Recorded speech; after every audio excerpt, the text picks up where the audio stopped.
नमो नमस्ते। नमस्ते। नमस्ते।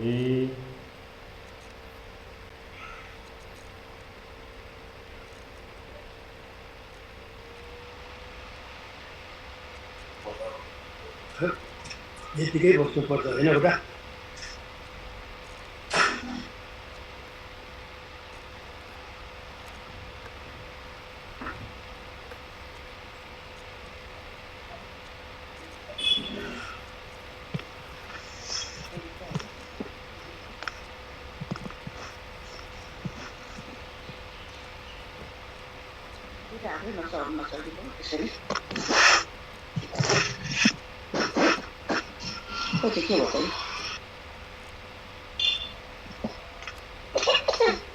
पुरै देखेको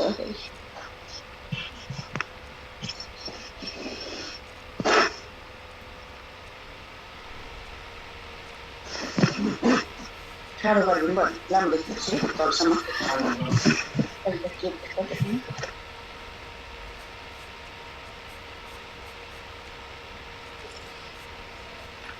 नमस्कार है प्रहलादजी। हजुर, अनि मुकुन्द सरलाई पनि नमस्कार। सबैमा नमस्कार हजुर।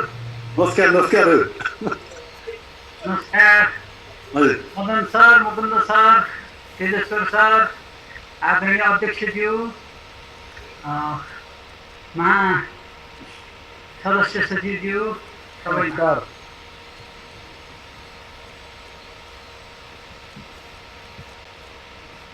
नमस्कार रमा सर, रमा म्याम नमस्कार।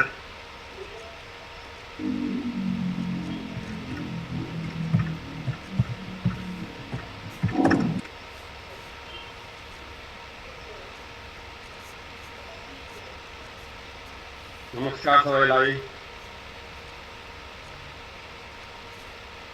नमस्कार नमस्कार।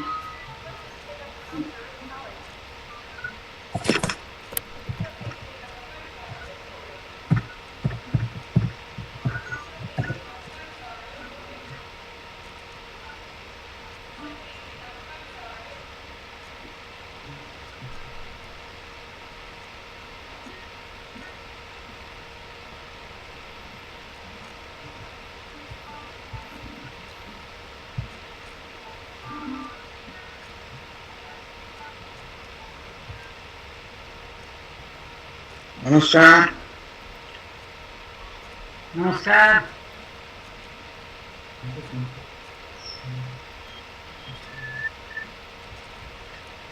माधव सर नमस्कार हजुर। नमस्कार। नमस्कार।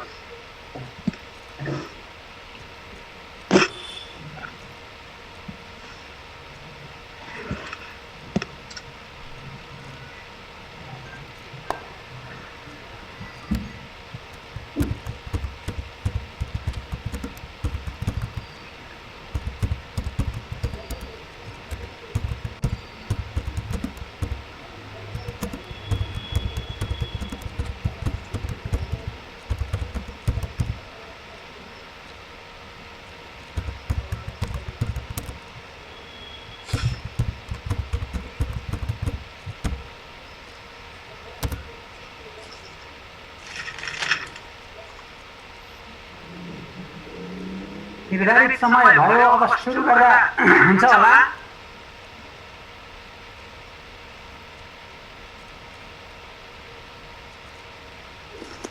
एकैछिन हजुर, मेरो यो मोबाइलले धोका दिइरहेको छ। हुन्छ हजुर, मिलाउँ है, सङ्केत पाउँ है हजुर। प्रहलाद सर, एकैछिन हजुर, मेरो यो मोबाइलले धोका दिइरहेको छ। मैले अर्को एउटा कुरो खोजिरहेको छु। हुन्छ हुन्छ, ल खोजिहालौँ हजुर।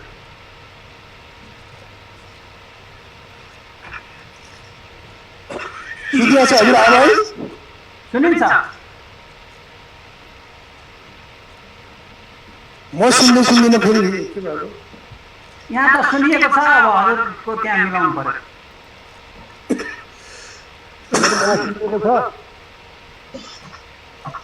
प्रहलाद सर हजुर सुनिन्छ, सुनिन्छ सुनिन्छ हजुर। नमस्कार। हजुर नमस्कार। सुरु गरौँ हजुर। मनुष्यहरू विद्वानहरूको नमस्कार। एकैछिन है हजुर, यो म फेसबुकमा लाइभ हाल्छु अनि त्यसपछि सुरु गर्नु होला। म एकैछिन है हजुर, मलाई 2 मिनेट दिनुहोस्। हुन्छ हजुर, हुन्छ हुन्छ, हजुरले सङ्केत पाउनु भयो भने म गरिहाल्छु। ए हस् सर। मेरो आवाज प्रहलादजीको आवाज आउँछ? आउँछ हजुर, आउँछ आउँछ, स्पष्ट छ। हस् ठिक छ, त्यसो भए म त आवाज आएन। नमस्कार माधवजीलाई नमस्कार, पुग्नेजीलाई नमस्कार।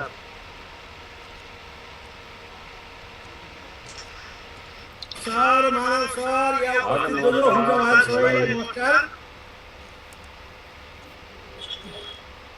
मेरो पनि नमस्कार सबैलाई। यो हजुर सुरु गर्नु होला हजुर, लाइभ भयो हजुर। मेरो बाबु बोल्नु। नमस्कार नमस्कार।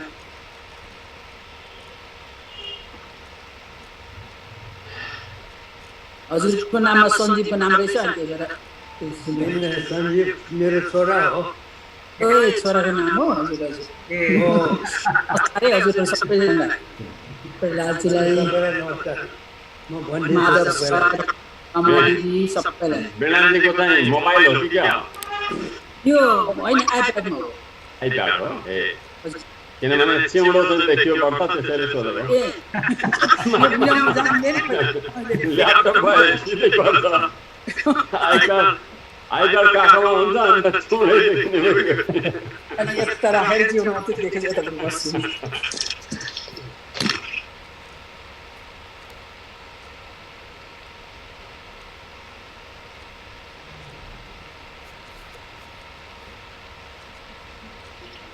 तर हजुर म यसरी उ गर्छु न भाइ। प्रहलादजी हजुर अब सुरु गर्दा हुन्छ होला। एकचोटि अध्यक्षजीलाई सोधौँ। अध्यक्षजी हजुर, अध्यक्षज्यू उपस्थित हुनुहुन्छ, मैले सुरु गरेँ है। हस् थ्याङ्क यू। एक दिन हे हनुमान म चित्रकूटमा रामका नजिकमा थिया, मेरा काखमा सुत्याएर रघुनाथ हातको तकिया दिया, मेरा आयो र ठुङ्ग्यो दसैँ, मेरा पाउदेखि बहुतै आयो रगतको तसै। आदिकवि भानुभक्त आचार्यद्वारा अनुदित अमर रचना भानुभक्तको रामायणबाट यो श्लोक वाचन गरेर आज हामीले हाम्रो कार्यक्रमको यात्रा सुरु गरेका छौँ। नेपाली शिक्षा परिषदद्वारा आयोजित 208औं भानु जयन्ती समारोहमा हामी उपस्थित छौँ। आजको यो कार्यक्रम प्रविधि मैत्री कार्यक्रम हो र यो प्रविधि मैत्री कार्यक्रमको प्रविधि संयोजनमा हृदयमान श्रेष्ठज्यूले हामीलाई सहयोग गरिरहनु भएको छ। प्रविधि संयोजकका रूपमा हृदयमान श्रेष्ठज्यू हुनुहुन्छ र आजको कार्यक्रमको सभापतित्व नेपाली शिक्षा परिषदका आदरणीय अध्यक्ष रमा शर्माजीले गर्नुभएको छ। उहाँको उपस्थिति छ, उहाँलाई स्वागत गरौँ। आजको कार्यक्रममा प्रमुख आमन्त्रित व्यक्तित्वका रूपमा हामीले कविवर मुकुन्द शर्मा चालिसेज्यूलाई अनुरोध गरेका छौँ र मुकुन्द शर्मा चालिसे आदिकवि भानुभक्त पुरस्कारद्वारा गत वर्ष पुरस्कृत व्यक्तित्व हुनुहुन्छ र उहाँ महाकाव्यकार र वेदविद अथवा वेदलाई पद्यमा अनुवाद गर्न सक्ने व्यक्तित्वका रूपमा हुनुहुन्छ। उहाँको उपस्थिति छ, उहाँलाई स्वागत गरौँ।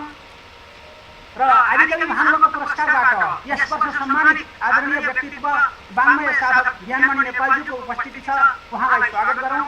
र पुरस्कृत व्यक्तित्वबारे परिचय प्रस्तुति अथवा व्यक्तित्व परिचय वक्ताका रूपमा प्राध्यापक कोशराज नेउपानेजीको उपस्थिति छ, उहाँलाई स्वागत गरौँ। र नेपाली सम्बद्ध सम्पूर्ण महानुभावहरू जो यहाँ उपस्थित म्युट भयो, म्युट बोली सुनेन पनि स्वर गयो। म्युट भयो, म्युट प्रशासनको बोली सुनेन। बुझाएन। होइन म्युट भएको छ उहाँको माइक्रोफोन छ। मुख भएको अमुक बनाउनु। प्रविधिले धेरै धोका दिने रहेछ। फेरि जोड्ने है। र कार्यक्रमलाई अगाडि बढाउने सिलसिलामा व्यक्तित्व परिचय वक्ता प्राध्यापक कोषराज न्यौपानेजीलाई मैले अनुरोध गरिसकेँ। उहाँ उपस्थित छ र नेपाली शिक्षा परिषदसँग सम्बद्ध सम्पूर्ण महानुभावहरूको उपस्थिति छ। उहाँलाई स्वागत गरौँ र प्रविधिमा जोडिएर प्रत्यक्ष या अप्रत्यक्ष रूपमा रहनुभएका समग्र महानुभावहरूलाई स्वागत गरौँ र ढिलो नगरिकन कार्यक्रमलाई अगाडि बढाउने सिलसिलामा नेपाली शिक्षा परिषदका वरिष्ठ सदस्य, वरिष्ठ संस्कृतिविद, आदरणीय व्यक्तित्व तेजेश्वर बाबु गोङ्गज्यूलाई आज विषय प्रवेश र स्वागत मन्तव्यका निम्ति हामीले अनुरोध गरेका छौँ। त्यसैले आदरणीय तेजेश्वर बाबु गोङ्गज्यूलाई विषय प्रवेश गरी स्वागत मन्तव्य राखिदिन हार्दिक अनुरोध गर्दछु।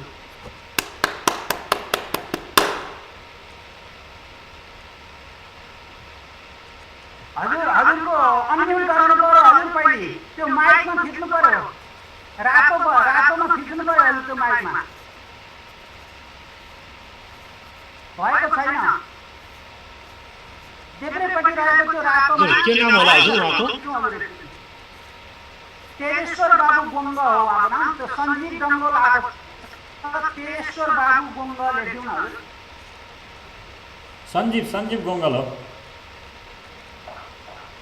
सञ्जीव गोङ्गललाई गरिदिनु न। सञ्जीव गोङ्गललाई उहाँलाई अनम्युट रिक्वेस्ट पठाइसकेको छु। ए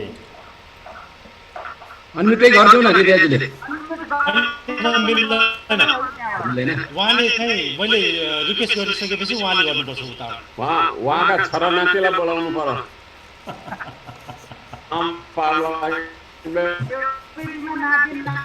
नाति नै चाहियो। हजुर सुन्नु भएको छ? तेजेश्वरज्यू देब्रेपट्टि रहेको त्यो रातो, देब्रे कुनामा रहेको रातोलाई अलिकति छोइदिउँ न। त्यो माइकलाई छोइदिनु पर्यो। माइकलाई म्युट भनेर लेखेको छ त्यहाँ। म्युट लेखेको त्यो माइकलाई छोइदिउँ न। त्यो हातले छोएर भएन, फेरि क्रसरले नै सुन्नु पर्यो। होइन, छोरा नातिलाई बोलाउनु भन्ने छिटो हुन्छ। छोराहरू भन्दा पनि नातिहरू छन् एक्सपर्ट अझै। नातिहरू ठिक हुन्छ। नातिहरूले ठिक छ। नातिलाई झन् ठिका हुन्छ।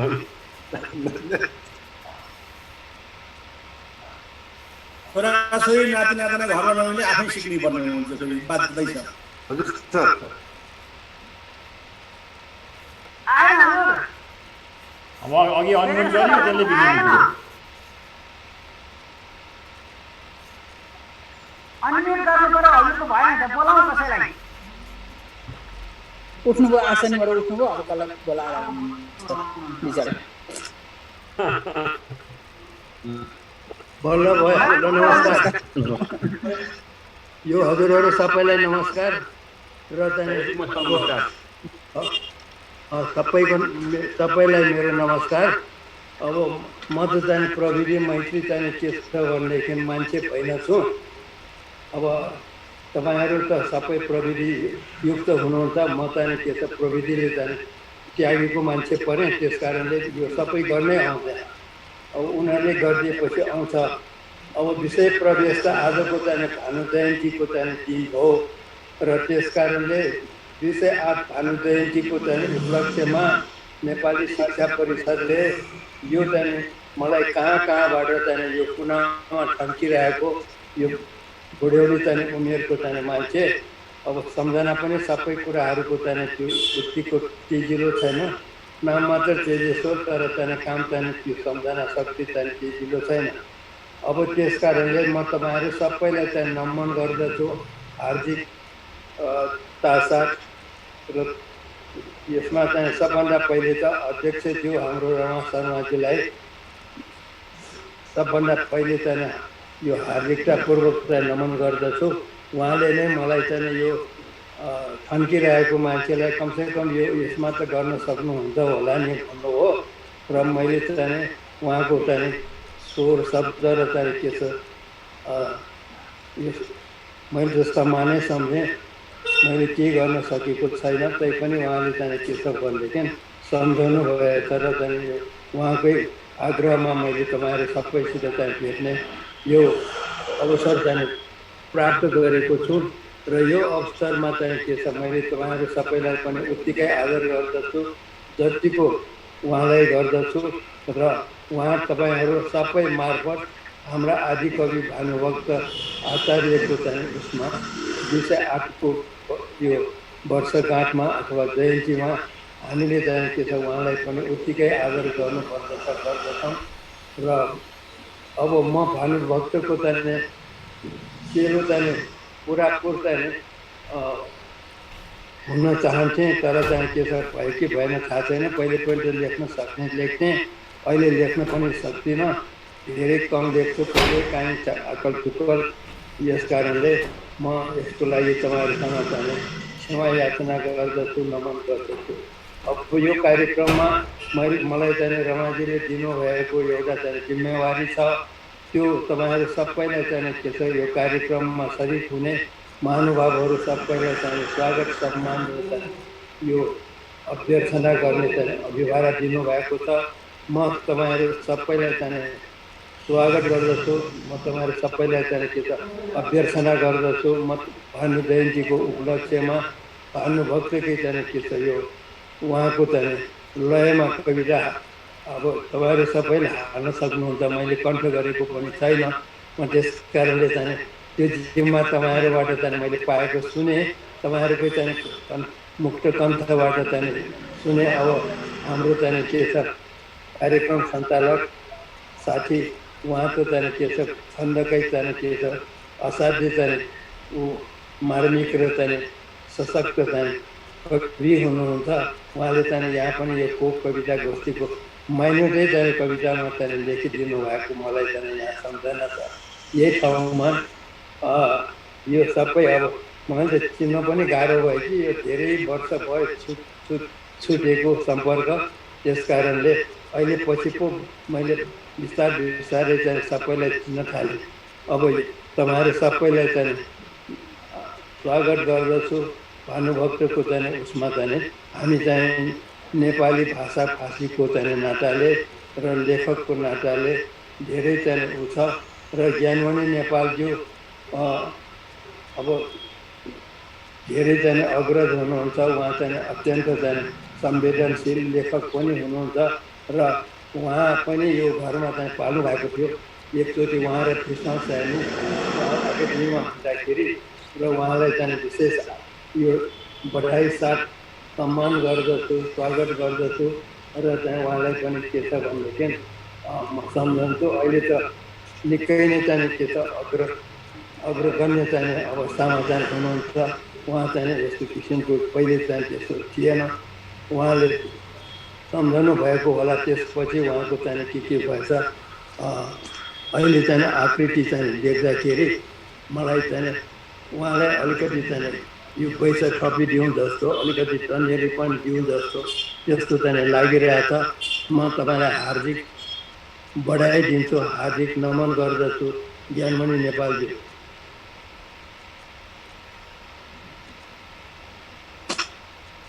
हजुर धेरै धन्यवाद। सुन्यौ भाइ संसारमा शरीर अति कच्चा छ जनको, शरीर कच्चा जानी नगर तिरिस कति मनको, सबै भोग चञ्चल छन् बिजुली शरीर एकछिन नरहने, विचार यस्तो राखी सहु तिमी बडो हुन्छ सहना। विषय प्रवेश र धन्यवादका निम्ति सूर्य विनायकबाट भक्तपुरबाट जोडिनु भएको थियो आदरणीय तेजेश्वर बाबु वङ्गज्यू, उहाँप्रति हामी आभार व्यक्त गर्दछौँ। र अब भानु सम्बन्धी रचना वाचनका निम्ति विराटनगरबाट जोडिनु भएको छ हामीसँग मन्जु श्रेष्ठज्यू। मन्जु श्रेष्ठज्यूको त्यो ब्यानरमा रेडमी भनेर आएको छ, उहाँले आफ्नो नाम लेख्नु भएको छैन, तर मन्जु श्रेष्ठज्यूलाई आफ्नो भानु सम्बन्धी रचना वाचन गरेर कार्यक्रमलाई अगाडि बढाउन अनुरोध गर्दछु।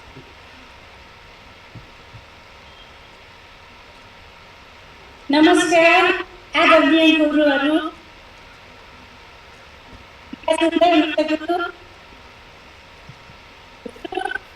सुन्नुभएको छ? सुनिन्छ म्याम।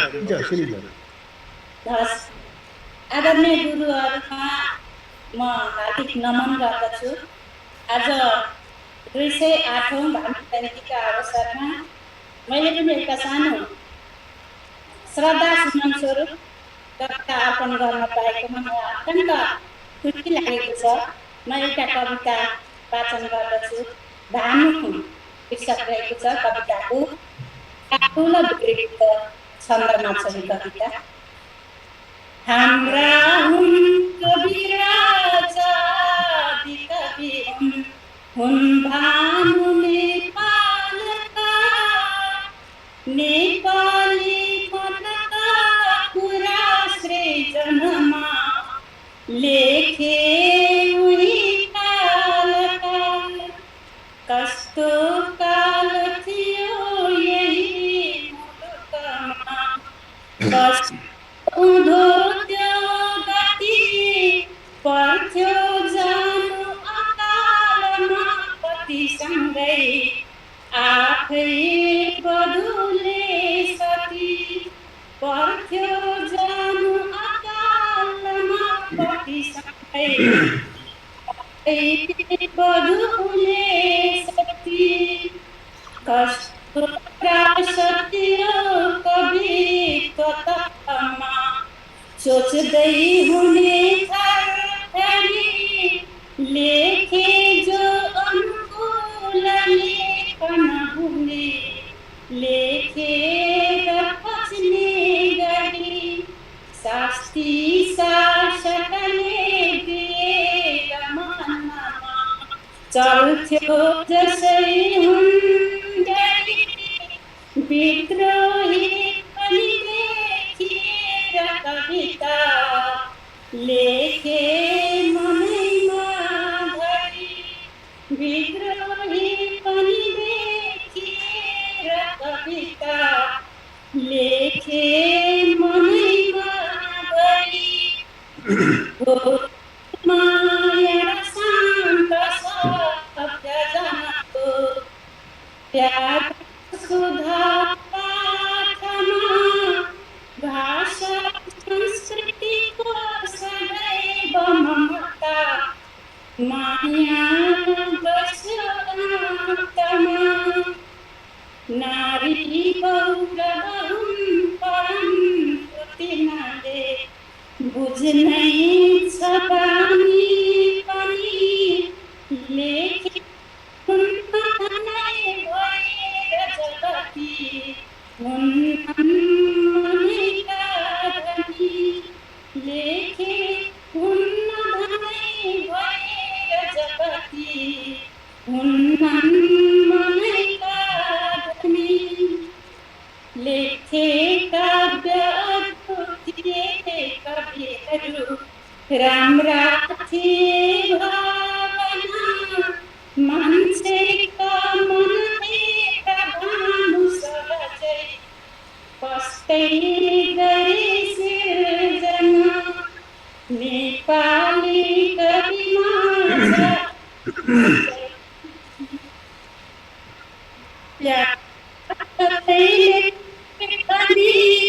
सारा तीर्थ बोधका कृतिहरू सुम्पेर तारा बने। सारा तीर्थ बोधका कृतिहरू सुम्पेर तारा बने। सारा भ्रान्ति विश्वास आस्था छेरे स्रष्टामा पनि थिए समयको पुरा उनैले गरी। नेपाली धरतीको काग छ अझै आऊ नयाँ देशमा।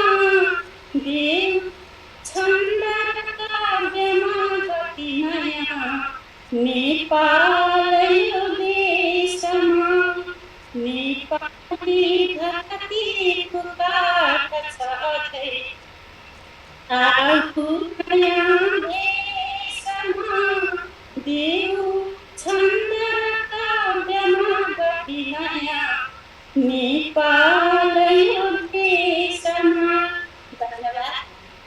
धेरै धेरै धन्यवाद विराटनगरबाट मन्जु श्रेष्ठज्यू यहाँले भानु सम्बन्धी रचना पाठ गर्नुभयो। नेपाली शिक्षा परिषद यहाँप्रति आभार व्यक्त गर्दछ र हामीसँग विभिन्न ठाउँबाट विभिन्न व्यक्तित्वहरू जोडिनु भएको छ।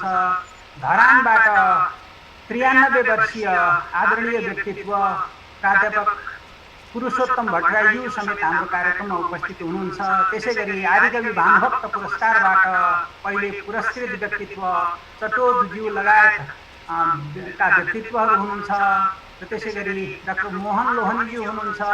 उहाँहरू सबैलाई हार्दिक स्वागत गर्दै कार्यक्रम अगाडि बढाउने अनुमति माग्छु र अब नेपाली शिक्षा परिषदका सन्दर्भमा केही जानकारी प्रस्तुत गर्नका निम्ति कार्यक्रमहरूबारे प्रकाश पार्नका निम्ति नेपाली शिक्षा परिषदका आदरणीय सदस्य सचिव लक्ष्मण थापाज्यू समक्ष अनुरोध गर्दछु। हजुर नमस्कार। सुनिया छ हजुर?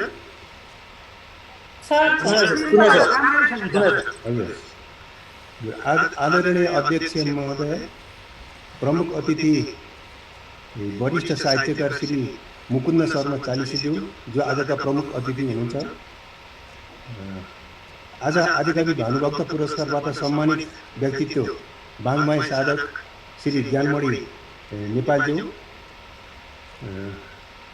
र यहाँ काठमाडौँ लगायत नेपालभरिबाट यहाँ आबद्ध जोडिनु भएका सम्पूर्ण साहित्यिक साधकज्यूहरूमा मेरो हार्दिक नमस्कार। आज हामी 208औं भानु जयन्ती मनाउन गइरहेका छौँ। गत साल पनि 207औं जयन्ती मनाउने क्रममा पनि हामी यही प्रविधि जुम प्रविधि मार्फत नै हामीले मनाउन बाध्य भएका थियौँ वर्तमान यो कोभिडको कारणले गर्दाखेरि। तर एक हिसाबले यो मलाई राम्रो पनि लागेछ, खुसी पनि लागेछ, किनभने हामी जुम प्रविधि नभएर हामी आफ्नै नेपाली शिक्षा परिषदको प्राङ्गणमा हलभित्र यो कार्यक्रम सञ्चालन गर्न परेको भए हामी भ्यालीका मात्रै हामी यहाँ जम्मा हुन्थ्यौँ।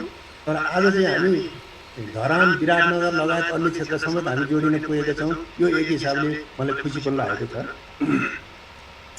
अब म यहाँहरूलाई नेपाली शिक्षा परिषदको बारेमा संक्षिप्त रूपमा चाहिँ जानकारी गराउन चाहन्छु। नेपाली शिक्षा परिषदको स्थापना 2008 सालमा भएको बेहोरा यहाँहरू सबैलाई अवगत नै छ, जसको संस्थापक गोपाल पाण्डे आसिमज्यू हुनुहुन्थ्यो। अनि परिषद स्थापना पश्चात परिषदले नेपाली साहित्य र भाषाको लागि विभिन्न उल्लेखनीय कामहरू गर्दै आएको छ। जस परिषदले गरेका यी संक्षिप्त कार्यक्रमहरू नेपाली साहित्य र भाषा र साहित्यमा पुर्याएका योगदानहरू अथवा नेपाली साहित्य र भाषाका विकासको लागि गरेका केही कार्यहरू चाहिँ म संक्षिप्त रूपमा यहाँहरू समक्ष म निवेदन गर्न चाहन्छु। सर्वप्रथम नेपाली उच्च शिक्षालयको स्थापना 2009 सालमा भयो। अनि प्रवेशिका परीक्षाको सञ्चालन प्रारम्भ 2010 सालमा गरियो। भानु जयन्तीको आरम्भ हामीले 2010 सालमा गऱ्यौँ। त्यस्तै मोती जयन्तीको आरम्भ 2010 सालमा, स्वर्गीय कवि लेखकहरूको सामूहिक जयन्ती आरम्भ 2011 सालमा, कवि शिरोमणि लेखनाथको रथयात्रा सहितको अभिनन्दन 2011 सालमा, समस्यापूर्ति कवि सम्मेलन आरम्भ 2013 सालमा, भानु प्रतिमा स्थापना काठमाडौँ रानीपोखरीमा 2016 सालमा, जहाँ हामीले आज बिहान मात्र माल्यार्पण कार्यक्रम सञ्चालन गरेका थियौँ। मोती जन्म शताब्दी 2022, लेखनाथ जयन्ती 2023, काठमाडौँ बाहिर कवि लेखकहरूको जयन्ती समारोहको आयोजना 2025, भानुको जन्मस्थान तनहुँ रमगामा भानु स्मृति भवन 2033 र धरानमा मोती स्मृति भवन 2033 मोती स्मृति भवनको निर्माण 2033मा, मोती प्रतिमा स्थापना 2033, लेखनाथ जन्म शताब्दी समारोहको वर्षव्यापी कार्यक्रम हामीले 2040मा आयोजना गऱ्यौँ। लेखनाथ साहित्य सदनको शिलान्यास 2041 र निर्माण सम्पन्न 2046 सालमा भयो। समूह जयन्ती आरम्भ 2041 सालमा हामी गऱ्यौँ। परिषदका संस्थापक गोपाल पाण्डे असिमको जयन्ती समारोहको आरम्भ 2041 सालदेखि हामी गर्दै आइरहेका छौँ। त्यस्तै काठमाडौँमा लेखनाथको प्रतिमा 2046 सालमा स्थापना गऱ्यौँ। गोपाल पाण्डे असिम पुरस्कार स्थापना 2049 सालमा, आदिकवि भानुभक्त पुरस्कारको स्थापना 2051 सालमा र काठमाडौँमा बालकृष्ण समको प्रतिमा स्थापना 2056 सालमा, परिषदको स्वर्ण जयन्तीको वर्षव्यापी कार्यक्रम 2057-58 आयोजना गरियो। अनि लासामा महाकवि देवकोटाको प्रतिमा स्थापना 2058 सालमा गर्यौं। काठमाडौँमा गोपाल पाण्डे असिनको प्रतिमा स्थापना 2059 सालमा र लेखनाथ प्रतिभा पुरस्कारको स्थापना 2063 सालमा। महत्त्वपूर्ण कार्यहरू मुख्य कार्यहरू मैले यहाँलाई निवेदन गरेँ। त्यसै गरी विभिन्न कृति प्रकाशनहरू पनि परिषदले गर्दै आएको छ। समस्या पूर्ति कविता 2019 सालमा प्रकाशन गरियो। कविता सङ्ग्रह असीम संस्मरण ग्रन्थ 2037 सालमा गर्यौँ।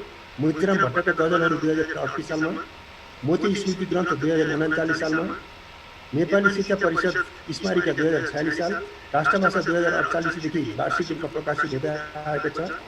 महान विभूति बालकृष्ण सम बारेमा 2059 सालमा। त्यस्तै राष्ट्रभाषामा गत साल हामीले भीमबहादुर अधिकारी स्मृति ग्रन्थ हाम्रो जो कोषाध्यक्ष हुनुहुन्थ्यो उहाँको स्मृतिमा ग्रन्थ प्रकाशन गर्यौँ।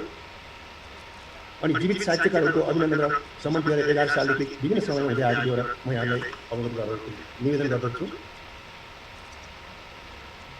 आदिकवि भानुभक्त वास्तवमा नेपाली भाषामा अग्रणी रूपमा रहेका कवि हुन्। आध्यात्म रामायणलाई मौलिक सहज र सरल रूपमा उहाँले प्रस्तुत गर्नुभयो। त्यसैले रामायणलाई नै नेपाली भाषा साहित्यको पहिलो महाकाव्य भनिन्छ।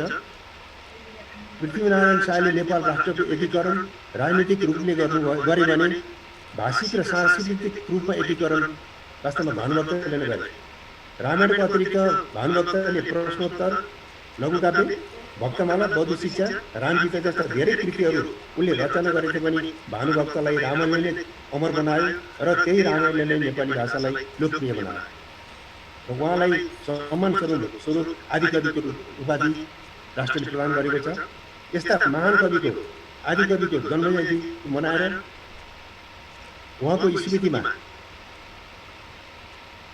पुरस्कार स्थापना गरी नेपाली साहित्यका साधकहरूलाई पुरस्कृत गर्नु वास्तवमा भानुप्रति सत्य सम्मान गर्ने परिषदले ठानेको छ। यसै अनुरूप आदिकवि भानुभक्तको पुरस्कारको स्थापना परिषदले 2051 सालमा गरेको हो र पुरस्कार अर्पण चाहिँ 2052 सालदेखि हामीले प्रदान गर्यौँ। वास्तवमा नेपाली शिक्षा परिषदसँग प्रशस्त रकम भएर पुरस्कार वितरण गरेको होइन। वास्तवमा भानुभक्त प्रति एउटा श्रद्धा, एउटा सम्मानको हिसाबले हामीले पुरस्कृत साहित्य साधकहरूलाई पुरस्कृत गर्ने भनेर हामीले त्यो विचार गऱ्यौँ। सोही अनुसार हामीले एउटा कोष पुरस्कारको निम्ति अक्षय कोषको स्थापना गऱ्यौँ। अक्षय कोष स्थापनाको लागि नेपाल राष्ट्र ब्याङ्क खास गरी तत्कालीन गभर्नर सत्येन्द्र प्यारे श्रेष्ठजीको ठुलो सहयोग रहेको छ। उहाँलाई परिषदले सदा स्मरण गरिरहनु नै छ। त्यस तत्पश्चात पनि उक्त कोषमा विभिन्न महानुभावहरूले कर्मयोगी बद्रविक्रम सेवा स्मृति गुठीले पनि उल्लेख्य सहयोग गरेको छ। त्यस लगायत विभिन्न साहित्य साधकहरूबाट यो कोषमा रकम जम्मा भएको छ र पुरस्कारको राशि हाल हामीले 1,25,000 को बनाएका छौँ। यो पुरस्कार सर्वप्रथम 2052 सालमा राष्ट्रकवि माधव प्रसाद घिमिरेज्यूलाई अर्पण गरेको थियो। तत्पश्चात नयराज पन्त, यदुनाथ खनाल, मदनमणि दीक्षित, सत्यमोहन जोशी, स्वामी प्रपन्नाचार्य, जनकवि केशरी धर्मराज थापा, बालकृष्ण पोखरेल, कृष्णचन्द्र सिंह प्रधान, राजेश्वर देवकोटा, डाक्टर जगमान गुरुङ, प्राध्यापक शिवगोपाल विष्काल, मुकुन्द शर्मा चालिसे लगायत सोनाम धनी साहित्यकारहरूले यो पुरस्कार पाइसक्नु भएको छ। 27 जना पुरस्कार 27 जना त्योभन्दा अगाडि 26 जना साहित्यकार सोनाम धनी साहित्यकारहरूले प्राप्त गरिसक्नु भएको छ भने 27औं पटक पुरस्कार प्राप्त गर्ने व्यक्तित्व हुनुहुन्छ वरिष्ठ साहित्यकार एवं भाषा चिन्तक श्री ज्ञानमणि नेपालज्यू। म उहाँलाई उहाँको सुस्वास्थ्यको कामना गर्दै हार्दिक बधाई व्यक्त गर्न चाहन्छु। भानुभक्त पुरस्कारको लागि सर्वप्रथम अक्षय कोष खडा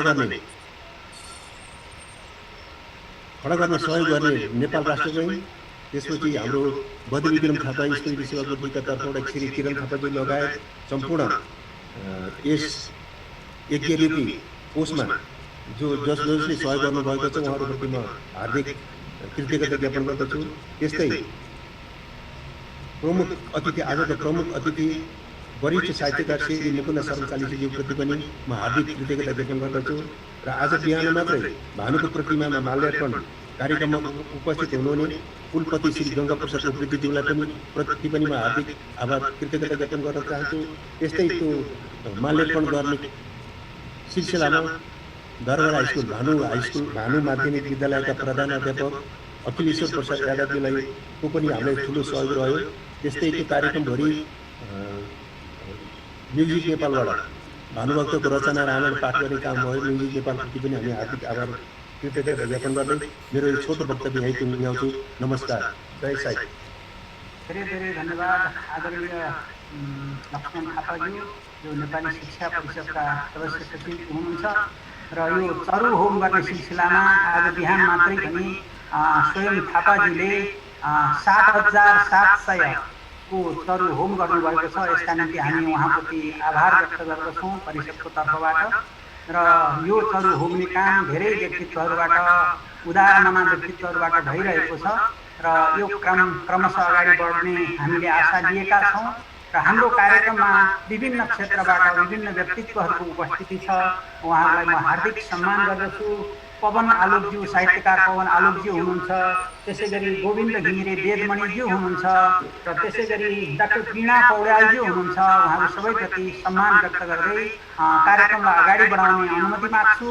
र अब पुनः भानुभक्तबारे एउटा रचना अघि नारी स्वरबाट सुन्यौँ, अब पुरुष स्वरबाट सुनौँ। विजयराज नेउपानेज्यू जो लमजुङबाट हुनुहुन्छ, विजयराज नेउपानेज्यूलाई भानु सम्बन्धी आफ्नो रचना वाचन गरेर कार्यक्रमलाई अगाडि बढाउन अनुरोध गर्छु। हजुर विजय सर, अनम्युट गरेर सुरु गरौँ। हजुरको अनम्युट भएको छैन। हजुर अब सुरु गरौँ। मैले यहाँ सबै अग्रज व्यक्तित्वहरूलाई देखिरहेको छु, सबैप्रति चाहिँ हार्दिक नमन गर्छु र भानुभक्त हाम्रा आदिकवि एउटा राष्ट्रिय विभूति भानुभक्त आचार्यप्रति श्रद्धा सुमन व्यक्त गर्दै म कविता पाठ गर्न गइरहेको छु। मेरो कविताको शीर्षक छ स्वप्नमा आदिकविको प्रश्न। देखे धन्य छु आज आदिकविजी, राति थिए स्वप्नमा जोडी हात गरी प्रणाम कविमा आनन्द भो चित्तमा। कुन्दो कान्ति थियो मुहार परि नै आभा थियो माथमा, त्यो रामायण साथ शोभित थियो दायाँ उता हातमा। सोधे हाल छ के स्वदेश घरमा भन्दै निकै रौसे, बारीको बिडको बिहाल छ भने सुन्दै अँधेरा भए। यस्ता दुर्दिन रोक्न चाहिँ अहिले के छन् भएका कुरा, पर्दैया हातमा भने हृदयमा लागे जति खोज छुरा। सोधे फेरि प्रयास खास अहिले के हुँदैछन् भन, मेरा नेत्र रसाउँदा बुझिलिए मेरै पढे हुन् मन। आफैले तब यो स्वदेश घरको देखेसरी नै कथा, एकाएक बनेको रुष्ट घरको बोधै गरेका व्यथा। देखे खै दुनिया निया दिन कतै दाई कति स्वस्थता। भानुभक्त भन्दै हुनुहुन्छ देखे खै दुनिया निया दिन कतै दाई कति स्वस्थता। बोली बाण चलाउँछन् कति हो गोचेर मात्रै सदा। खै त्यो खोपर रोकथाम अहिले जो रोगले ग्रस्त छन्, खै त्यो ढाडस दिन बन्धु जनमा बाढी दुवै नेत्र छन्। यो बेला जति पात्र छन् मुलुकको हाली मुहाली लिने, ती इति पात्र दशाथ आदि कविको यही प्रश्न राखे सुने आफ्नै मात्र मुहार देखिन सबै ऐनाली रम्नमा लागे देख्न पर्दैन दिन तुखिया अल्पे भनी स्वप्नमा लागे देख्न पर्दैन दिन तुखिया अल्पे भनी स्वप्नमा। धन्यवाद। अत्यन्त कल्पनाशील प्रयोग गरेर कविता प्रस्तुत गर्ने कवि विजयराज न्यौपानेज्यू, यहाँको यो प्रस्तुतिप्रति हामी आभार व्यक्त गर्दछौँ र अगाडि बढ्दछौँ। भोकी मैली न्याउरी न त कपाल कोर्याकी सब केस उसै लट्टामा त गयाकी खाली भूमिमा रुँदै बस्याकी यसै राम राम राम यति मात्र बोलिरहँदी देखा र साना भई पाखका अन्तरमा लुक्याती हनुमान रुखका उपरमा गई। भानुभक्तका रचना जति पढे पनि पढिरहँ जस्ता लाग्ने खालका हुन्छन् र यी रचनालाई म बेला बेलामा प्रस्तुत गर्ने अर्घेलो गर्नेछु। र अबको पालो रहेको छ आज पुरस्कृत व्यक्तित्व बारे परिचय प्रस्तुत गर्ने र यसका निम्ति हामीले प्राध्यापक कोशराज न्यौपानेज्यूलाई अनुरोध गरेका छौँ र कोशराज न्यौपानेज्यू उपस्थित हुनुहुन्छ। उहाँलाई आफ्नो परिचय मन्तव्यका निम्ति अनुरोध गर्दछु र हाम्रो कार्यक्रममा उपस्थित रहनुभएका आदरणीय डाक्टर चिन्तामणि योगीज्यू हुनुहुन्छ, उहाँलाई स्वागत गर्दछु र कार्यक्रम अगाडि बढाउन आदरणीय कोशराज न्यौपानेज्यूमा अनुरोध गर्दछु। हजुर धन्यवाद, नमस्कार। र साथै हिन्दू विद्यापीठ थलीका बच्चाहरू पनि कविता वाचनका लागि तयार छन् है? हजुर हुन्छ हजुर। अब म एकछिनपछि बोलाउँछु हजुर। अब प्रस्तुत वक्ता बोलिसकेपछि उहाँहरूलाई बोलाउँछु है हजुर। ल कोशराज न्यौपाने सर। धन्यवाद प्रहलाद सर।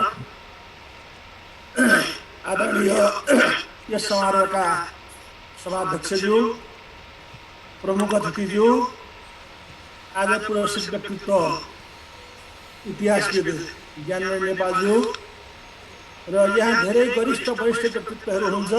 म ती सम्पूर्णलाई एकमुष्ट सम्बोधन र एकमुष्ट नमस्कार गर्दछु। हार्दिक नमस्कार। र आज भानु जयन्तीको विशेष पर्वमा, यो हाम्रो साहित्यिक मेला साहित्यिक पर्वमा आदिकवि भानुभक्तलाई श्रद्धासाथ श्रद्धाञ्जली अर्पण गर्दछु। र यस सन्दर्भमा म यस नेपाली शिक्षा परिषदका संस्थापक गोपाल पाण्डेलाई श्रद्धासाथ सम्झिन्छु। र यो बेला समय कस्तो लाग्यो भने यो कोरोनाको बिचमा, लकडाउनको बिचमा हामी 2 वर्ष अगाडिको स्थितिमा यो बिजुली भएको भए हामी के हुन्थ्यौँ होला, त्यो बिजुली दिएर सहयोग गर्ने तुलबालाई पनि म सम्झिन्छु। र आज मेरो असामान्य व्यक्तित्वको बारेमा एउटा सामान्य व्यक्तिले परिचय दिने धृष्टता राखेको छु। कुनै त्रुटि गल्ती भयो भने क्षमा दिनुहोला। नेपाली शिक्षा परिषदले धेरैवटा काम नेपाली साहित्यमा गरेको छ। यो साह्रै पुरानो संस्था हो। नेपाली साहित्यको श्रीवृद्धिमाला पुरानो संस्था, यसले पुरानोदेखि नयाँ नयाँ काम गरेको छ। र यो संस्थामाले गरेका कामहरू मध्येमा थुप्रै काम अनुकरणीय छन् र तीमध्ये यो आदिकवि भानुभक्त पुरस्कार एउटा महत्त्वपूर्ण हो। मलाई लाग्छ नेपालमा ख्यातिप्राप्त पुरस्कारहरू मध्येमा योभन्दा पुरानो जेठो पुरस्कार मदन पुरस्कार हो भने त्यसपछि नेपाली साहित्यमा अत्यन्त उल्लेख्य अत्यन्त महत्त्वपूर्ण पुरस्कार यही आदिकवि भानुभक्त पुरस्कार हो। किनभने जो व्यक्ति महत्त्वपूर्ण थिए ती व्यक्तिहरूमा महत्त्वपूर्ण पुरस्कार स्थापित भएको छ र त्यो महत्त्वपूर्ण स्थापित पुरस्कार पनि महत्त्वपूर्ण व्यक्तिले पाउनु भएको छ। आजसम्मको इतिहासमा महत्त्वपूर्ण व्यक्तित्वहरू यो पुरस्कारको भागीदार हुनुहुन्छ। त्यसमध्ये यसपालि पुरस्कार पाउने व्यक्तित्व ज्ञानमणि नेपालज्यू, जो नेपालको इतिहासमा अहिलेका जीवित साहित्यका जीवित इतिहासकारहरूमा अब ज्ञानमणि नेपाललाई उछिन्ने इतिहासकार सायदै अरू कोही छन्। यस्तो व्यक्तित्वलाई यो पुरस्कार दिएको हुनाले पुरस्कार पनि गौरवमय छ, पुरस्कार प्राप्त गर्ने व्यक्तित्व पनि गौरवमय हुन्छ। र म सर्वप्रथम इतिहासविद ज्ञानमणि नेपालजीलाई यस सन्दर्भमा बधाई दिन्छु र ज्ञानमणि नेपालको बारेमा 2-4 शब्दहरू म प्रस्तुत गर्दछु। ज्ञानमणि नेपालको जन्म भोजपुरको सिक्तेलमा भएको हो र उहाँको परम्परा बडो प्रतिष्ठित परम्परा छ। पुस्तुङदेखिको पण्डित परम्परा पनि हो। वैयाकरण नेपाल माध्यमिक कालका ख्यातिप्राप्त कवि हुनुहुन्थ्यो। वैयाकरण नेपालका नाति हुनुहुन्छ ज्ञानी नेपाल र भानुभक्त नेपालका छोरा हुनुहुन्छ। यहाँ यो पुरस्कार जोड्दाखेरि मैले भानुभक्त नेपालको नाउँ जोड्नु जरुरी किन देखेँ भने वैयाकरण नेपालले त्यो बेला त्यो अन्धकार युगमा वैयाकरण नेपाल घोषुरा जन्मे भानुभक्त तनहुँ जन्मे भानुभक्त रामायण वैयाकरण नेपालले पढ्न पाएका थिए। आज यत्रो सञ्चार सुविधा हुँदाखेरि पनि हामीले मेची महाकालीका सबैका कृति पढ्न पाउँदैनौँ।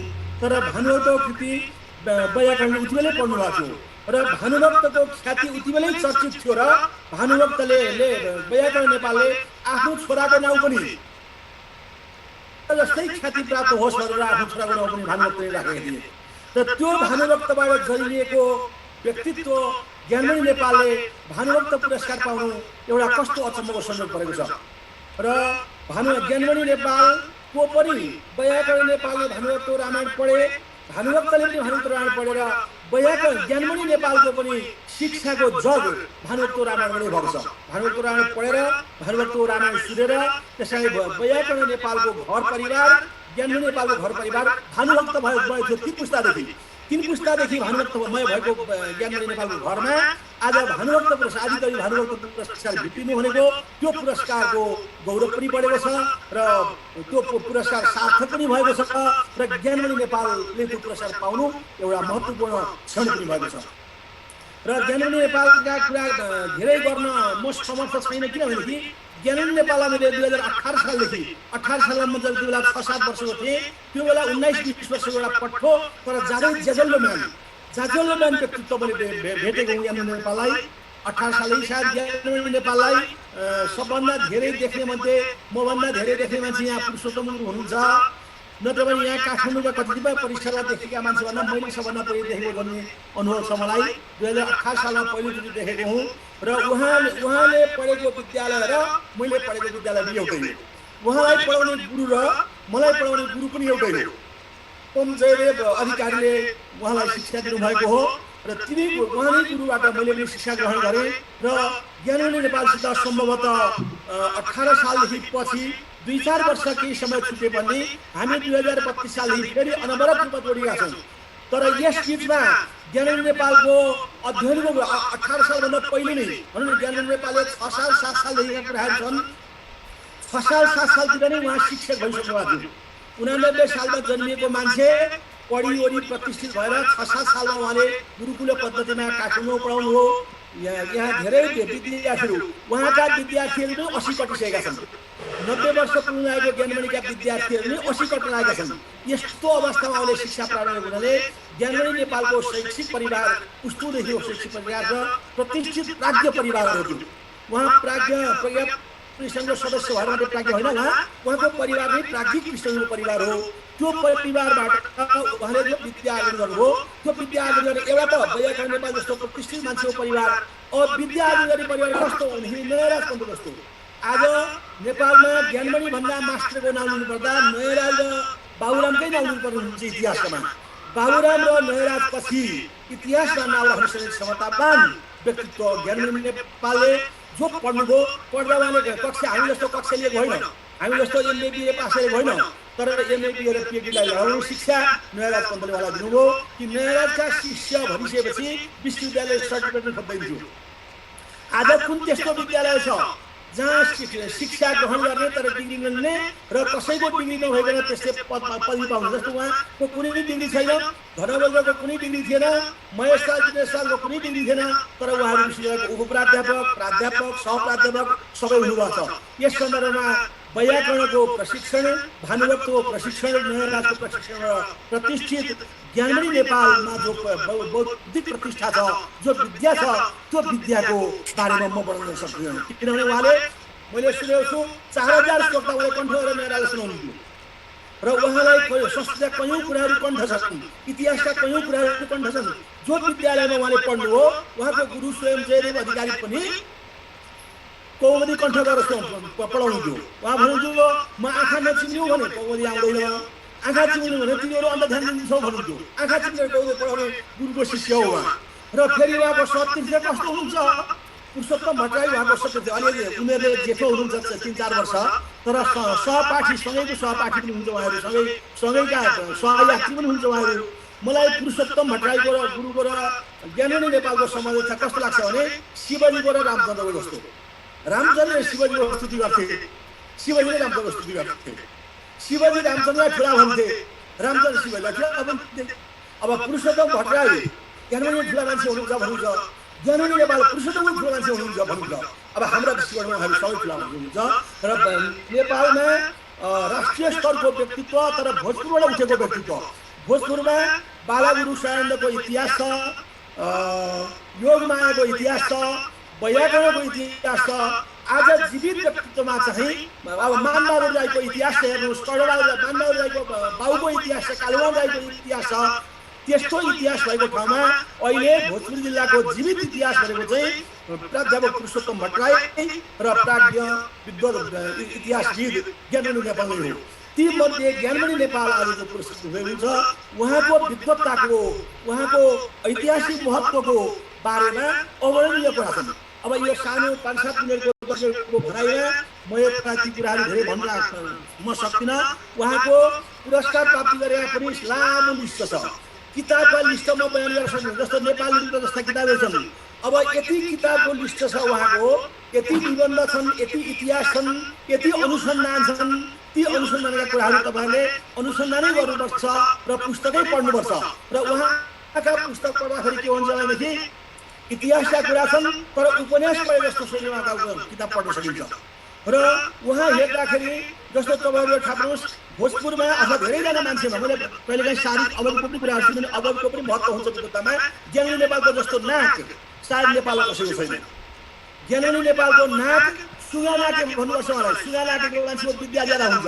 त्यस्तै सुगा नाके नाक थियो शिवराज आचार्यको पनि, त्यस्तै सुगा नाके नाक छ रमेश कपूरको पनि।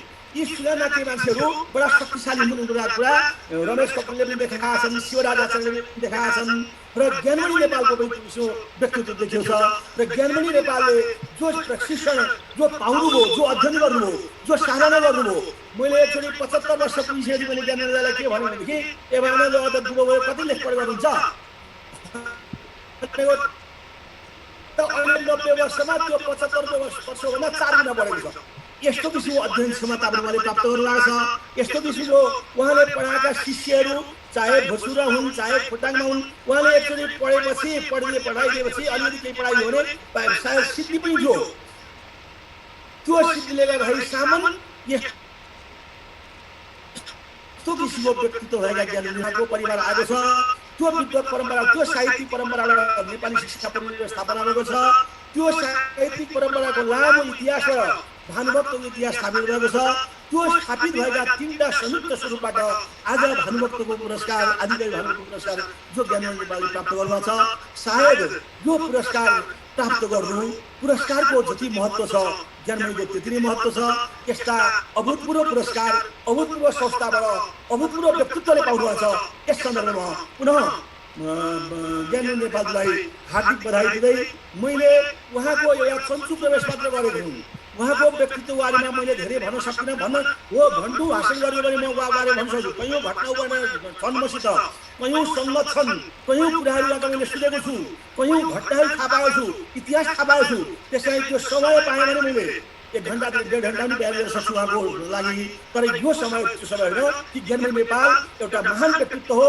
त्यो महान व्यक्तित्वले महान संस्थाबाट महान पुरस्कार पाउनु भएको छ।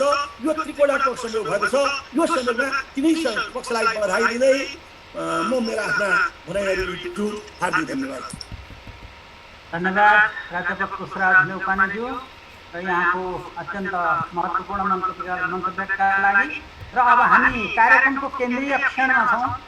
जुन पुरस्कार आदरणीय ज्ञानमणि नेपालज्यूलाई प्रदान गर्ने घोषणा भयो, त्यो पुरस्कारको सम्मान पत्रमा के लेखिएको छ त त्यो म वाचन गर्ने अनुमति चाहन्छु। सम्मान पत्रको सुरुमा लेखिएको छ नेपाली शिक्षा परिषद सम्मत 2008 साल सम्मान पत्र विद्वान श्री ज्ञानमणि नेपालज्यू कलङ्की काठमाडौँ प्रातस्मरणीय राष्ट्रिय विभूति आदिकवि श्री भानुभक्त आचार्यका सम्मानमा यस परिषदद्वारा स्थापित गरिमामय आदिकवि भानुभक्त पुरस्कार सृजना, अन्वेषण, सम्पादन र अनुवादका माध्यमबाट नेपाली वाङ्मयको सम्वर्धनमा विशिष्ट योगदान पुर्याउनु हुने यहाँलाई प्रदान गर्न पाउँदा हामी हर्षित छौँ। भानु जयन्तीको यस महान पर्वमा हामी यहाँलाई रु 1,25,000 राशिको आदिकवि भानुभक्त पुरस्कारका साथ यो सम्मान पत्र अर्पण गर्दछौँ। लक्ष्मण थापा, सदस्य सचिव, नेपाली शिक्षा परिषद, रमा शर्मा, अध्यक्ष, नेपाली शिक्षा परिषद र अन्तिममा ठेगाना लेखिएको छ लेखनाथ साहित्य सदन, 16 खुट्टे, काठमाडौँ। यो सम्मान पत्र वाचनपछि म सम्मानित व्यक्तित्व आदरणीय वाङ्मय साधक, इतिहासविद, अन्वेषक ज्ञानमणि नेपालज्यूलाई आफ्नो सम्बोधनको निम्ति हार्दिक अनुरोध गर्दछु। धन्यवाद।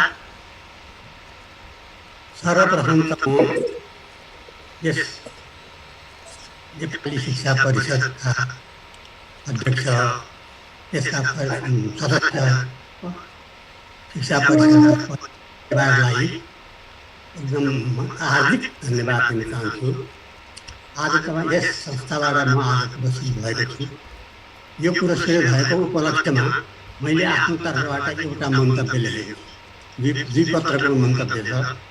त्यो मन्तव्य चाहिँ अब यो अहिले प्रविधि संयोजनमा दक्ष भएको, अनि त्यो एकजना हाम्रो विशेषज्ञ हुनुहुन्छ श्रीमान प्रमोद नेउपाने, उहाँलाई चाहिँ मैले आफ्नो मन्तव्य यहाँ सबैलाई समेको आज्ञाले, अनुमतिले यो वाचन गर्न चाहिँ मैले उहाँलाई दिएको छु। तपाईँले सुन्नुहुन्छ। धन्यवाद। आज राष्ट्रिय विभूति आदिकवि भानुभक्त आचार्यको 208औं जन्म जयन्ती मनाइँदैछ।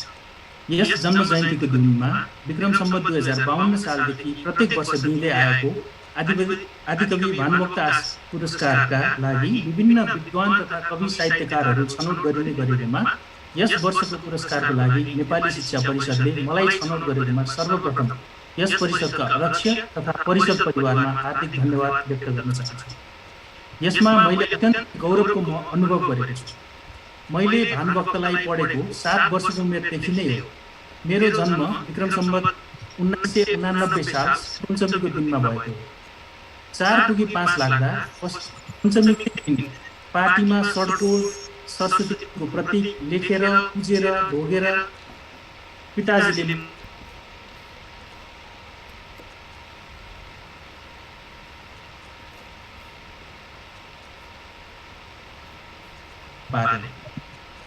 त्यसपछि पिताजीले अब व्रतबन्ध नहुन्जेलसम्म ज्ञान पनि बढ्छ, वाचक पनि चल्छ, भाषा पढ भनी ठुला अक्षरको भानुभक्तको रामायण दिँदा पढ्न मलाई रमाइलो लाग्यो। त्यसमा पनि बडा बाका छोरा दाजु पण्डित वासुदेवले संस्कृतमा अध्यात्म रामायणको सानो प्रति ल्याएर यो पनि पढ भने। भानुभक्तको रामायणसँगै पढ्दा संस्कृतको अर्थ पनि लाग्छ, नबुझेको सिकाइदिउँला भनेपछि म हौसिएर पढ्न थालेँ। व्रतबन्ध नहुन्जेल यो क्रम चलिरह्यो। मैले 7 वर्षको उमेरमा दाजुको अर्थी अनुसार संस्कृत अध्यात्म रामायणलाई भानुभक्तको रामायणसँग जोडेर पढेको थिएँ। दाजुको तकिलले संस्कृत बुझ्न साह्रै सजिलो परेको थियो। यसरी मैले पढेको 70 वर्षपछि संस्कृत अध्यात्म रामायण र भानुभक्तको रामायणको तुलनात्मक अध्ययन गरिएको रामचन्द्र पौडेलको पुस्तक नेपाल प्रज्ञा प्रतिष्ठानबाट छापिएको छ। मैले उसै बेलादेखि अहिलेसम्म विभिन्न रामायण पढिरहेको छु। मैले रामायण पढ्दा लागेका शङ्का उपशङ्काहरूको समाधान पनि गर्दै आएको छु। पितामयी पद्मादेवी रामचन्द्रले सीता परित्याग गरेको कथा आँखाबाट बर्र आँसु खसालेको अहिलेसम्म पनि सम्झिरहेको छु।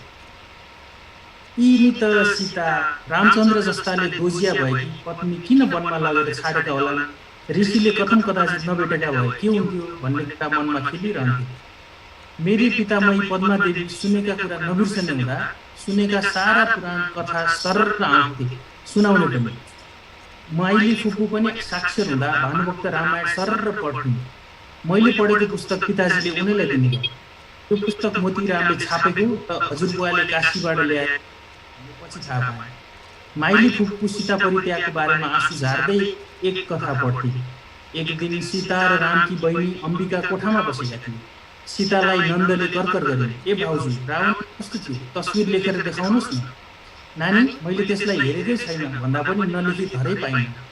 रेखाचित्र कोर्दै थिइन्, त्यति बेरै राम भित्र पसे। सीताले लेख्दै गरेको पाटी हत्तपत्त बिछ्यौना मुनि लुकाए।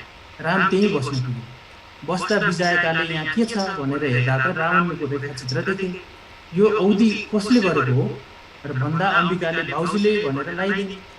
यो सीता अझसम्म त्यही रावणलाई सम्झिरहेछ भनेर तक्षणै लौ यो तेरी भाउजूलाई वनमा पुर्याएर ल्या भनेर लक्ष्मणलाई आदेश दिए। लक्ष्मणले रुँदै खाली खुट्टा हिँडाएर जङ्गलमा लगेर छाडे।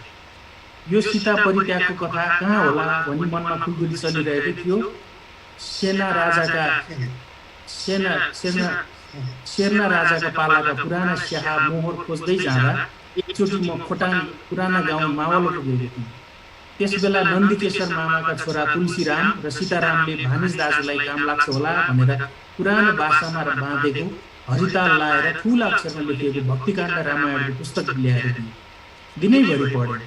सीता परित्यागको कथा त त्यसैमा रहेछ। ढुङ्गो खोज्दा देउता मिले जस्तो भयो। यो रामायण पुरानो नेपाली भाषाको गद्यमा लेखिएको छ। पढ्दै पनि अत्यन्त आनन्द लाग्ने रामायण रहेछ। यसमा चाहिँ सीता परित्यागको कारण कान्छी आमा कैकेयीलाई देखाइएको छ। यस्तै कतै धुबीको कथा, कतै लोकाबाद, कतै आमा कौशल्याको उपदेश आदि यस्तै 7वटा कारण जोडेर मैले रामायण विवर्ष भन्ने पुस्तक पनि लेखेको छु। अघि मेरा पिता बैयाका आफ्नो घरमै पिता बलभद्रसँग केही वेद रुद्री कर्मकाण्ड फलित ज्योतिष पढेपछि विशेष शास्त्र पढ्नका लागि काठमाडौँ आउँदा यहाँ पनि त्यही कर्मकाण्ड गुरुको दलानमा पढाइएको रहेछ। आफूले पहिल्यै जानेको कुरो दोहोऱ्याएर पढ्ने अनि त भानुभक्तका श्लोक सार्ने, भानुभक्तका श्लोक ठुलो स्वरले सधैँ पढ्ने गरेर सुनेर एकजना बुढा मान्छे, ए गुरु बाबु यति टाढा 60 कोष परबाट शास्त्र पढ्न आउनु भएको के भाषा श्लोक पढिरहेको? व्याकरण तथा शास्त्र पढेपछि त यस्ता श्लोक कथा आफै बनाउन सकिहाल्नुहुन्छ नि। शास्त्र पढ्न त काशी जानुपर्छ भनेछन्। ती वचन पितामहका गढे। त्यसपछि काशी गएर 5-6 वर्षमा व्याकरण, साहित्य, ज्योतिष, धर्मशास्त्र पढेर आएर बडा पण्डित मात्र बनेनन्, बडा कवि पनि बने। उनले लेखेको किष्किन्धा काण्ड महाकाव्यमा भानुभक्तको प्रभाव परेको देखिन्छ। उनका अरू तर्क, शालीहोत्र, पुण्य शिक्षा, व्रतमाला लगायतका स्त्री पुरुषलाई आवश्यक पर्ने व्यवहारिक ज्ञान दिने खण्डकाव्य पनि प्रकट छन्। रामायण कस्तो काव्य हो? प्राय विश्वकै भाषामा यस्तो रामायण यस्तो काव्य हो प्राय विश्वकै भाषामा अनुवाद भएको छ। भारतका सबै भाषामा रामायणको कथा गद्य र पद्यमा पाइन्छ। त्यसमा पनि तुलसीदासको रामचरितमानस भारतमा अत्यन्त लोकप्रिय भएर प्रचार भइरहेको छ। त्यस्तै नेपाली जगतमा भानुभक्त रामायण पनि लोकप्रिय भएर प्रचार भइरहेको छ। मेरा पितामह बडा कवि वैयाकरणले आफ्नो छोरो भानुभक्त जस्तै प्रसिद्ध कवि होस् भनेर नाम नै भानुभक्त राखेको हो भन्ने कुरा मैले सानै नै सुनेको थिएँ। यसरी नेपालको पूर्व पश्चिम सबैतिर प्रभाव पार्न छाड्न सफल भानुभक्तका स्मृतिमा स्थापित आदिकवि भानुभक्त पुरस्कार आज म पनि पुरस्कार हुन पाएको छु। यसका लागि मैले नेपाली शिक्षा परिषदका अध्यक्ष लगायत परिषद परिवारप्रति पुनः धन्यवाद व्यक्त गर्न चाहन्छु। नेपाली शिक्षा परिषदबाट वर्षेनी गरिने यस किसिमको कार्यलाई सहयोग गर्नु हामी सबैको कर्तव्य पनि हो। यस संस्थाको उत्तरोत्तर प्रगति र समृद्धिको कामना गर्दै आज मेरा तर्फबाट रु 10,000 नेपाली शिक्षा परिषदलाई सधन्यवाद समर्पण गर्दछु। इत्यादि।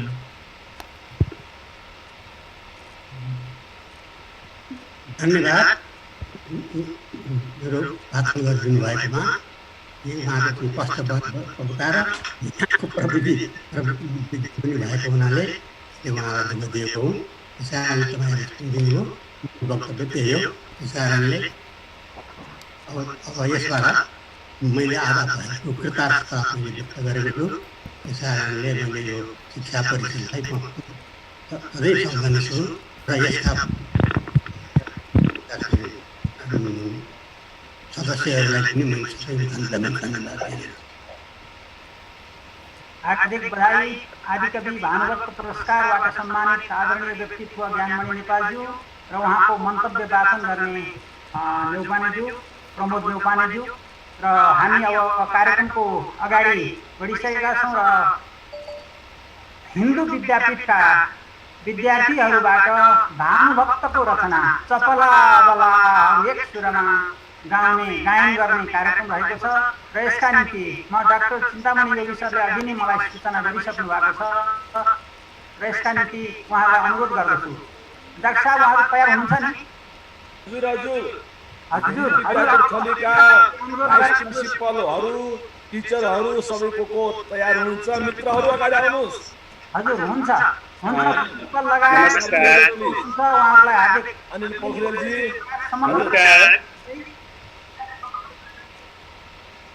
गायनका लागि अगाडि बढ्न अनुरोध गर्दछु। हजुर नमस्कार। सम्पूर्ण महानुभावहरूमा विद्यार्थी तथा नमन। हामी विद्यार्थी थली काठमाडौँबाट यति बेला प्रविधिको सहयोगले जोडिएका छौँ। हिन्दू विद्यापीठ नेपाल डाक्टर बिहारीलाल श्रेष्ठको सपना अध्यात्म सहितको आधुनिक शिक्षालाई साकार पार्नका लागि स्थापना कालदेखि हालसम्म अनवरत अविरल रूपमा लागि पर्नुभएका गुरु डाक्टर चिन्तामणिज्यूको अभिभावकत्व र निर्देशनमा तथा शङ्कर प्रसाद पाण्डेज्यूको अध्यक्षतामा अगाडि बढिरहेको विद्यालय हो। आजको यस 208औं भानु जयन्तीको अवसरमा विद्यापीठलाई कविता वाचन गर्ने अवसर प्रदान गर्नुभएकोमा आयोजक परिवारलाई धन्यवाद ज्ञापन गर्न चाहन्छौँ र कविता प्रस्तुत गर्ने अनुमति चाहन्छौँ। कविता कक्षा 8 छात्रा अनिशा थापाले प्रस्तुत गर्दैछिन्। कविता यस प्रकार छ।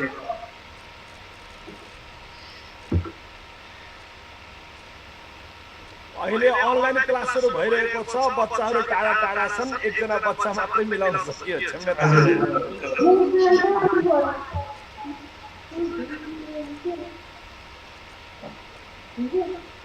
एकैछिन हजुर नमस्कार।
धन्यवाद।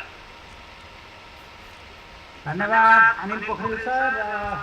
यसै गरी अत्यन्त आफ्नो सुमधुर स्वरमा अनिल पोखरेलजी, कृष्ण प्रसाद योगीजी र नानी तिम्रो नाम? नानीको नाम कृष्ण योगी हो कि के हो? कृष्ण प्रसाद योगी। नानीको नाम के हो? अनिशा थापा। अनिशा थापालाई धेरै धेरै धन्यवाद छ र संयोजन गर्ने आदरणीय सरहरूप्रति हामी आभार व्यक्त गर्दछौँ नेपाली शिक्षा परिषदका तर्फबाट र समग्र संयोजनका निम्ति डाक्टर चिन्तामणि योगीज्यूप्रति हामी आभार व्यक्त गर्दछौँ। हजुर, हस्, धन्यवाद। जय जय भानुभक्त, जय नेपाली शिक्षा परिषद, जय आजका पुरस्कृत व्यक्तित्व, सबैको जय हो। धन्यवाद, हस्, नमस्कार। हजुर हजुर धन्यवाद। पाजी रावण बोल्दछस् कति बहुत दुर्वाच्य बक बक गरी, राघव देख डराई छल्न भनिएक सन्यासीको रूप धरी, जस्तै यज्ञ विषय हवि कुकुरले हर्छन् उसै चालले, राम लक्ष्मण नहुँदा हरिष्ठ बुझिले मर्ला त्यसै कालले। भानुभक्तले ठेट नेपालीमा अनुवाद गर्नुभएको छ र त्यो अनुवाद कति सुन्दर छ। विभिन्न पद्यहरूबाट हामी हेर्न सक्दछौँ र अब चाहिँ हामी कार्यक्रमको अन्तिम चरणतर्फ आइसकेका छौँ र कार्यक्रमलाई अगाडि बढाउने सिलसिलामा अब आजका आदरणीय व्यक्तित्व, हामीले अनुरोध गरेका प्रमुख आमन्त्रित व्यक्तित्व, आदिकवि भानुभक्त पुरस्कारबाट गत वर्ष पुरस्कृत व्यक्तित्व कविवर मुकुन्द शर्मा चालिसेज्यूलाई आफ्नो सम्बोधनका निम्ति हार्दिक अनुरोध गर्दछु। धन्यवाद। आदिकवि भानुभक्त आचार्यको 208औं जन्म जयन्तीका अवसरमा नेपाली शिक्षा परिषदले आयोजना गरेको यस महिमामय सभाका सभापतिज्यू, आज आदिकवि भानुभक्त पुरस्कारबाट पुरस्कृत हुनुहुने विद्वान लेखक इतिहासकार श्री ज्ञानमणि नेपालजी, यस गोष्ठीमा उपस्थित हुनुभएका कविहरू, सर्जकहरू, विद्वानहरू, विदुषीहरू साथै सबै दर्शकहरूमा म सादर अभिवादन गर्दछु। सर्वप्रथम म हाम्रा आदिकविमा सर्वोत्कृष्टमय श्रद्धाञ्जली अर्पण गर्दछु। योग्यम योग्याय दातव्यम, यो भनाइ सार्थक भएको छ। म कोशराज सरको भनाइमा केही विचार थप्न चाहन्छु। आदिकविको नाममा स्थापित पुरस्कार योग्य व्यक्तिले पाउनु भएको छ। महान इतिहासकार महराज पन्तकै सान्निध्यमा रहेर देशका जल्दा बल्दा इतिहासकार बन्नुभएका ज्ञानमणि नेपाल हाम्रो नेपालको राम्रो इतिहासकार हुनुहुन्छ। नेपालको महाभारत जस्तो ग्रन्थ लेखेर उहाँले इतिहासमा रहेका कैयौँ भ्रम फेर्न सफल हुनुभयो, कैयौँ नयाँ तथ्यहरू खोज्नुभयो। इतिहास शिरोमणि बाबुराम आचार्य, धुलिराज भण्डारी, बालचन्द्र शर्मा आदि नेपालका इतिहासकारहरूले उहाँ सुनाम धन्य हुनुहुन्छ। नेपालले उहाँबाट यसै नै अन्य उपलब्धि प्राप्त गर्ने आशा गरेको छ। म उहाँलाई हार्दिक बधाई ज्ञापन गर्दछु। भानुभक्त आचार्यका बारेमा केही भन्नु कृष्ण गर्नु जस्तै हो, अर्थात् शीत हो कृष्ण जस्तै हो। तथापि श्रद्धाभाव व्यक्त गर्दा त्यो सामान्य बन्छ। हामीलाई 200 वर्ष अगाडिको अन्धकारमय युगमा हामीले त्यसको काव्यालोक दिए, जसको प्रकाश चिरनवीन भएर हामीलाई पथप्रदर्शन गरिरहेको छ। हामीले शास्त्रीय छन्द पायौँ, अनुकरण शब्द पायौँ, वाक्य पद्धति पायौँ र अनेक धर्रा शब्दहरू पायौँ। उनको छारीमा नवनव घुम्ती भङ्गी भङ्गी हेर्दै बग्न पायौँ। उनले नेपाली भाषामा रामायण लेखेर एकातिर त्यति विशेषभन्दा पर गहन तत्त्वको चिन्तन गर्ने चेतना दिए भने अर्कोतर्फ रामायण आदि काव्यको माध्यमले काव्य लेखनको परम्परा दिए। यसरी लोकको हित गर्ने नारदको बोलीमा लोली मिलाएर आदिकविलाई हामीले राष्ट्रिय विभूति माने मिलाएका आदिकविलाई हामीले राष्ट्रिय विभूति माने म उनलाई पुनः श्रद्धाञ्जली अर्पण गर्दछु। नेपाली शिक्षा परिषदले नेपाली भाषा, साहित्य, संस्कृति, इतिहास आदि विषयमा कलम चलाउने साधकलाई खोजी पुरस्कृत गर्दै आएको छ। यस्तो सम्मानले स्रष्टाहरू प्रेरित हुन्छन् र राष्ट्रलाई योगदान दिन अग्रसर हुन्छन्। यो महनीय कृति यो भरिय छुट्टीमय कार्य गर्ने नेपाली शिक्षा परिषद सदा जीवन्त रहोस् र अग्रसर भइरहोस्। यसका सञ्चालकहरू, विद्वान विदेशीहरू, कवि लेखकहरूलाई हार्दिक धन्यवाद दिन्छु। यो मणिकाञ्चन संयोग भविष्यमा पनि भइरहनेछ भन्ने विश्वास छ। अन्त्यमा मलाई यस जुन गोष्ठीको प्रमुख अतिथि बन्ने शुभ अवसर दिनुभएकोमा साथै यस सभामा आफ्ना केही भनाइ राख्ने अवसर दिनुभएकोमा सभाका आयोजकलाई हार्दिक धन्यवाद दिँदै एउटा भानु सम्बन्धी श्लोक पढेर बिदा हुन्छु। भानुले कविता लेखे जेलमा थुनिए पनि, फुलले बासना दिन्छ मालामा उनिए पनि, उनको नाम उस्तै छ उहिलेकी गए पनि, फुलले बासना दिन्छ डालीबाट झरे पनि, भानुले कविता लेखे जेलमा सुनिए पनि, फुलले बासना दिन्छ मालामा उनिए पनि, फुलले बासना दिन्छ मालामा उनिए पनि। धन्यवाद धन्यवाद धन्यवाद।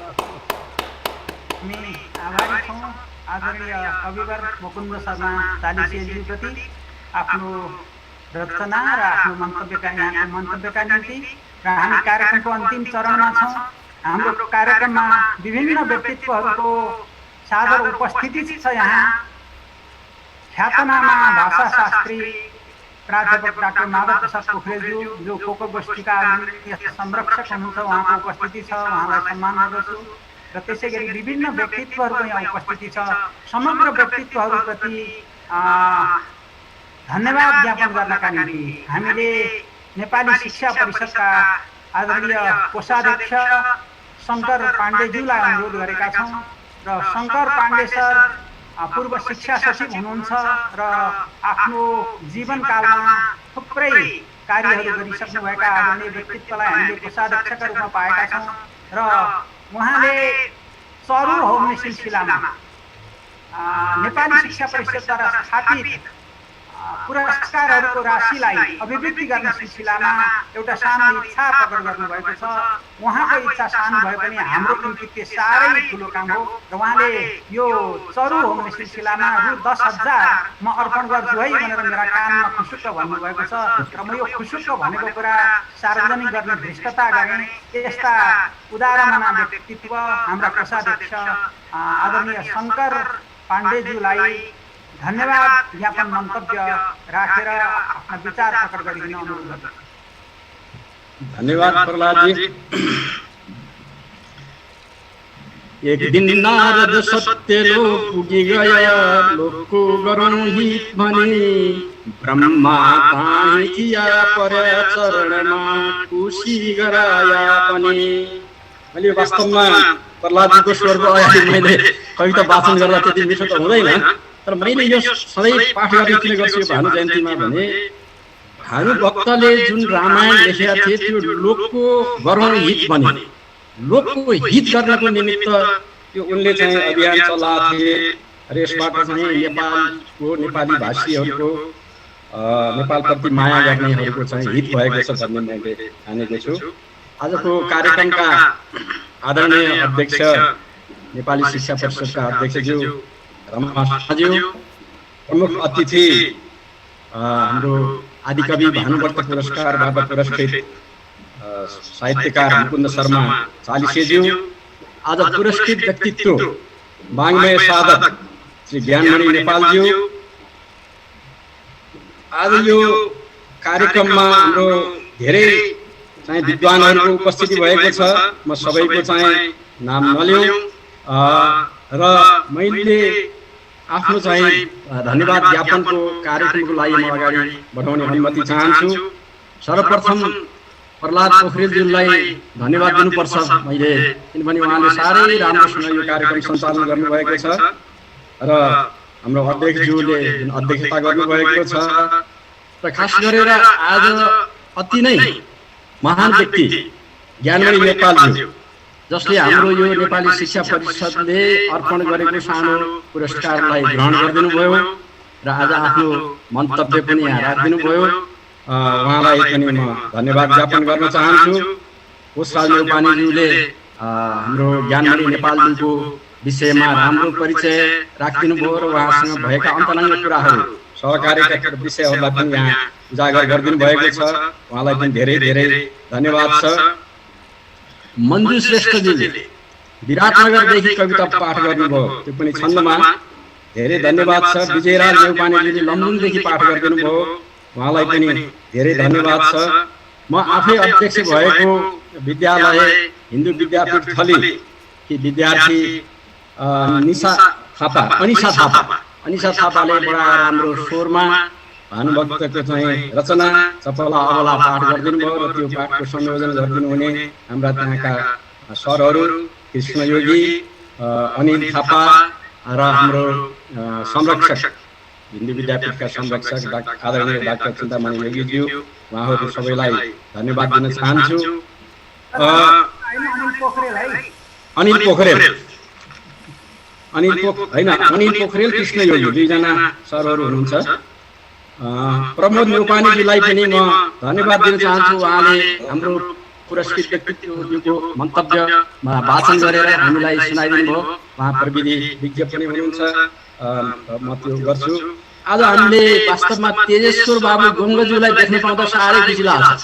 हामी बुढाबुढी एकचोटि उहाँको दर्शन गर्न उही जाउँला सूर्य विनायक भनेर धेरै छलफल गर्न सकेका छैनौँ, तर पनि उहाँको चाहिँ उहाँले म वृद्ध भएँ भन्ने हुन्थ्यो, उहाँको तेज हराएर छ भन्ने कुराहरू चाहिँ उहाँको अनुहारमा देखिएको तेज र उहाँको बोलीबाट त्यो सुन्न पाइयो, धेरै हामीलाई खुसीको कुरा हो। हृदयमान श्रेष्ठ भाइले हाम्रो यो प्रविधि संयोजन गरिदिनु भएको छ, उहाँलाई पनि म नेपाली शिक्षा परिषद र आफ्नो व्यक्तिगत तर्फबाट यहाँहरू सबैलाई हार्दिक धन्यवाद ज्ञापन गर्न चाहन्छु। दुईवटा कुरा म राख्न चाहन्छु। एउटा प्रशासक पनि भएको नाताले र चाहिँ एउटा शिक्षातर्फ केही आफ्नो संलग्नता भएको नाताले मलाई के लाग्छ भने यो हामी विदेशमा जाँदाखेरि, हामी विदेशमा पनि काम गर्ने अवसर पाएको थियौँ, विदेशमा जाँदा चाइनामा काम गर्दाखेरिमा पनि हामीले त्यो अङ्ग्रेजी भाषालाई एउटा हाम्रो सञ्चारको माध्यम, कम्युनिकेसनको चाहिँ माध्यमको रूपमा हामीले प्रयोग गर्छौँ। जहाँ म जुम्लामा सिडिओ भएर जाँदाखेरिमा पनि त्यहाँको आफ्नो त्यो लोकल भाषा हुन त सिजादेखि नेपाली भाषाको उत्पत्ति भयो, तर पनि त्यहाँ एउटा ट्रान्सलेटर राखेर त्यो जनताको कुराहरू सुन्नु पर्दाखेरिमा नेपाली भाषालाई एउटा चाहिँ सञ्चारको माध्यम बनाएर काम गर्नु पर्थ्यो। तराईतिर चाहिँ सिडिओ भएर तराईतिर काम गर्न जाँदाखेरिमा पनि उहाँहरूको आफ्नो भाषा हुन्थ्यो, कतिपयलाई अलिकति बुझिन्थ्यो, कतिपय त्यो लोकल भाषाहरू बुझ्नु धेरै गाह्रो हुने, नेपाली भाषालाई नै हामी एउटा ट्रान्सलेटरको रूपमा राखेर चाहिँ हामीले बुझ्नुपर्ने यो गर्ने गरिन्थ्यो। र मलाई के लाग्यो भने हामी देश विदेश जहाँ गए पनि त्यो अङ्ग्रेजीलाई मन नपराए पनि पराएको त्यो अङ्ग्रेजी माध्यमबाट चाहिँ हामीले कुरा गर्न सकेनौँ र उनीहरूलाई कम्युनिकेट गर्न सकेनौँ भने हामीले भन्न खोजेको कुरा त्यहाँ पुग्दैन। त्यस्तै यो नेपाली भाषाले गर्दाखेरिमा हाम्रो यस्तो एकदम बहुसांस्कृतिक बहुभाषिक जुन एउटा देश छ, हाम्रो 123 भन्दा बढी भाषा बोलिने यो हाम्रो देश छ, त्यहाँ एउटा कम्युनिकेसनको माध्यम, एउटा सञ्चारको आदान प्रदानको माध्यम चाहिँ यो भाषा हुन गएको छ। र भानुभक्तले त्यो भाषाको प्रचार प्रसारमा जुन पद्यमा बडा लय उसमा हालेर चाहिँ बोल्न सकिने जुन रामायण लेखिदिनु भयो, त्यो चाहिँ हाम्रो पूर्व पश्चिम उत्तर दक्षिण जहाँ चाहिँ त्यो चाहिँ किताबहरू त्यो रामायण पढ्ने लागेर हुनाले धेरैले त्यो नेपाली भाषाको अध्ययन गर्न सजिलो भयो। यसले गर्दाखेरिमा हामीले भानुभक्तलाई जसरी पृथ्वीनारायण शाहले एउटा राजनीतिक एकीकरण गरे, एउटा भाषिक सांस्कृतिक एकीकरणमा भानुभक्तको योगदान छ भनेर भन्ने गर्छौँ। मेरो व्यक्तिगत अनुभवमा यी कारणहरूले गर्दाखेरिमा हामीले भानुभक्तलाई त्यो कुरामा मान्नुपर्छ भन्ने मैले एउटा साधारण लेम्यानको हिसाबले मैले यसलाई बुझ्ने गरेको छु। त्यसमा चाहिँ ठुलो योगदान आदिकवि भानुभक्तको रहेको छ र नेपाली शिक्षा परिषदले यसरी यो कार्यक्रम हरेक वर्ष आयोजना गरिरहेको छ। हामीले पुरस्कार दिने उपयुक्त पात्र खोज्न पनि हामीलाई चाहिँ एउटा अलि हम्मे पर्छ र यसपटक चाहिँ हाम्रो साथीहरूले चाहिँ कविजीहरूले ज्ञानमणि नेपालजीको नाम ल्याउनु भयो, सजिलोसँग छनौट गर्न हामीलाई धेरै सजिलो भयो। यो भयो, उहाँलाई म एकदम दीर्घ जीवन सुस्वास्थ्य र उहाँको अझै लेखनमा नेपाली साहित्य इतिहास संस्कृति र अनुसन्धानमा उहाँको चाहिँ योगदान अझै वृद्धि होस् भन्ने पनि शुभकामना दिँदै यहाँहरू सबैलाई यहाँ सहभागी हुनुभएका हाम्रो पूर्व पश्चिम उत्तर दक्षिणका जे जति अहिले आज सहभागीहरू हुनुहुन्छ धेरै विद्वान साहित्यकारहरू कविहरू सहभागी हुनुभएको छ उहाँहरू सबैलाई म नेपाली शिक्षा परिषदको तर्फबाट र आफ्नो व्यक्तिगत तर्फबाट हार्दिक बधाई ज्ञापन गर्दै मेरो आफ्नो कर्तव्यलाई यही बिसाउँछु। धन्यवाद। धन्यवाद आदरणीय पाण्डे सर यहाँको मन्तव्यका लागि र यहाँको धन्यवाद ज्ञापनको लागि। रामायणमा एकजना प्रमुख पात्र जो रावणका नामले परिचित हुनुहुन्छ। रावणलाई सामान्य रूपमा हामी अलिक नकारात्मक पात्रको रूपमा लिन्छौँ, तर वास्तवमा रावण अत्यन्त ज्ञानी पात्रका रूपमा रहेछन्। रावणका मुखबाट भनिएको एउटा श्लोक वाचन गर्ने अनुमति चाहन्छु रामायणको। रागद्वेषका भेल चल्छन् भमरिसरी हुन् भुम्दछन् जीतमाहा पुत्रादि मत्स्य धाइछन् रिस पनि बढल नरुसरीको छ कहाँ कामैको जाल छ ठुलो हत पनि चलियो त्यही जाललाई फारी संसार सागर सहजमा तरिकन हरिखै बस्न जाना सुपारी। हरिखै बस्न जानको निम्ति रावणले वास्तवमा रामसँग युद्ध गर्ने उपक्रम गरेको कुरा यो गुह्य यहाँनिर खुल्छ र त्यसैले यस किसिमका गुह्य खोलिएका थुप्रै श्लोकहरू मसँग छन्। सबै श्लोकहरू वाचन गर्ने समय छैन र अब हामी कार्यक्रमको अन्तिम चरणमा आइसकेका छौँ।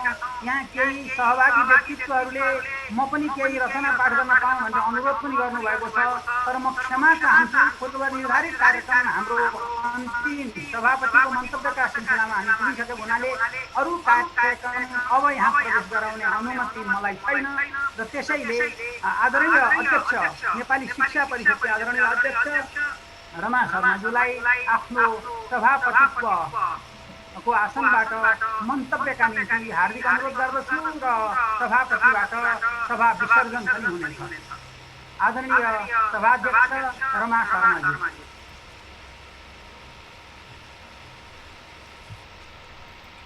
हजुर म्युट गर्नुस् न हजुर।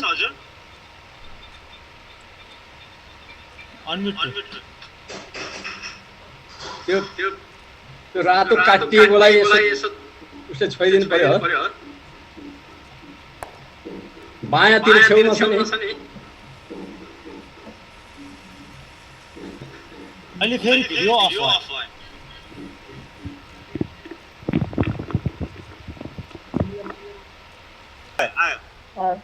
भयो। कोहीले पनि ढङ्गले पुग्दैन। आजको यस गरिमामय समारोहका प्रमुख अतिथि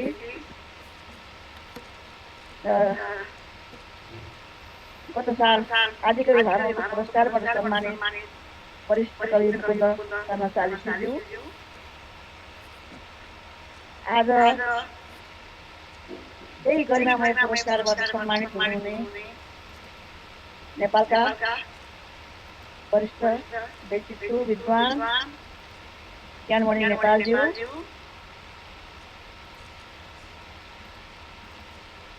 आजको यस समारोहमा पुरस्कृत व्यक्तित्वको मन्तव्य दिनका लागि आफ्नो महत्त्वपूर्ण समय दिनुहुने प्राध्यापक